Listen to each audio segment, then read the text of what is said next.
lot of people have desire, a lot of people have want to, and a lot of people have ideas. I think the thing that separates Bob and most entrepreneurs from those people is persistence.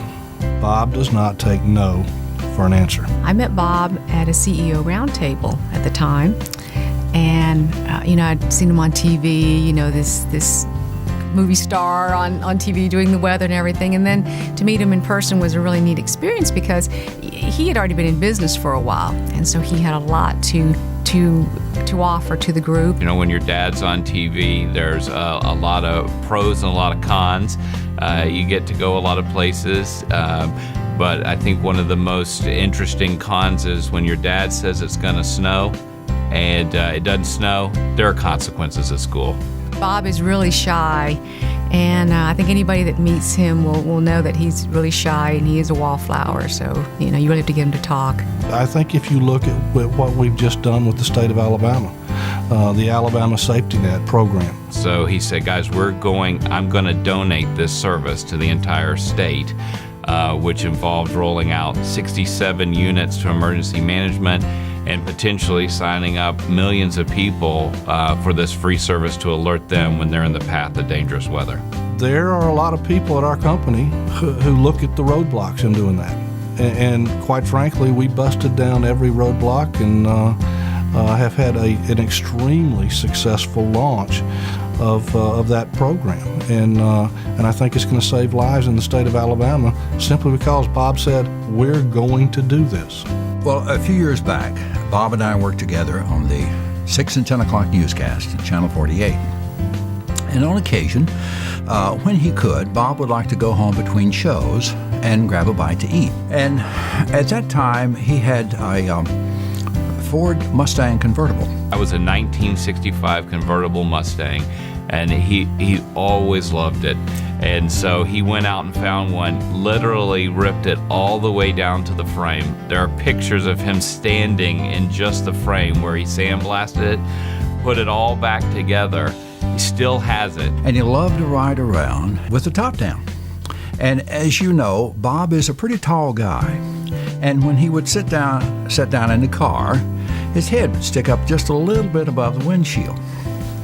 So one night he went home and was going to grab a bite to eat. And he came back and I saw him come through the door and he had all these specks on his forehead. I said, Bob, what in the world happened to you? He said, well, I should have put the top up. My doggone visor didn't work right. And it was just a bad night for bugs. Bob is a kid. He is a kid at heart. He enjoys playing just as much as he enjoys working. No, I think that's what's neat about Bob, when Bob comes in the room and he is just very open and sharing, and that's been the neat thing about Bob. Phyllis has always been a candidate for sainthood. She's quite a personality herself. I think she manages Bob quite well. I think that Dad comes off as a very charismatic individual. I think that comes from being on TV for so long and having a commitment to people. And he loves people, whether that's going to talk to a third grade class or whether it's to sit in a boardroom and talk about how we can help them protect their citizens.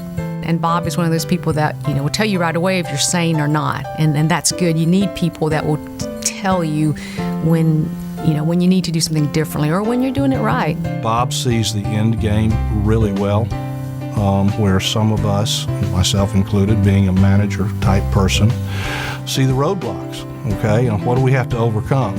Bob says, well, it doesn't matter what we have to overcome. This is what we're going to do.